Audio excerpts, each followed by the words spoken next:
Nakahanap umano ng kakampi si Vice Ganda sa mga isyong kinahaharap nito sa katauhan ni Senador Raffy Tulfo. Sa programang Christopher Minute, nitong September 15, inihayag ng host na si Romel Chica ang sinabi umano ni Tulfo tungkol sa kaibigan niyang si Vice.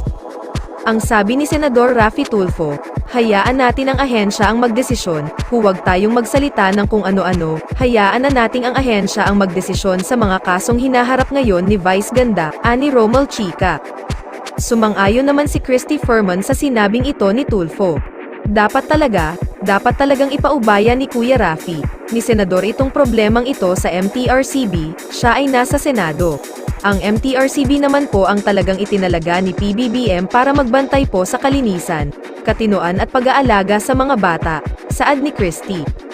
Matatandaang matapos patawan ng MTRCB ng 12-day suspension ang It's Showtime, isang grupo naman ng mga umano'y social media broadcaster ang nagsampa ng kaso laban kina Vice at Ayon Perez. Kaugnay pa rin ito ng pagsubo ng iseng nina Vice at Ayon sa Isip Bata, segment ng programa noong July 25, 2023. Kinundi na naman ni Christy Ferman ang mga natatanggap ni MTRCB Chair Lala Soto.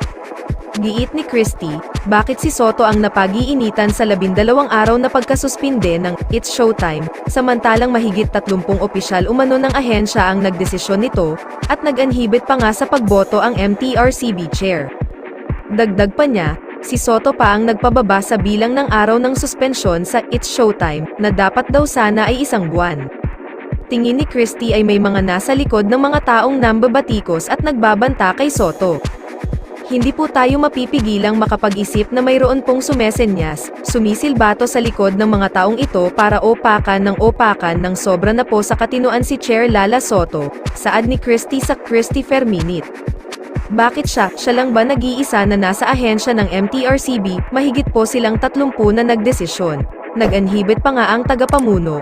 Pinababaan pa nga po ang dapat ay 1 buwan na verdict para sa It's Showtime at kay Vice Ganda at kay Ayon Perez, pero bakit siya ang pinupuntirya, sobra na to, dagdag pa niya.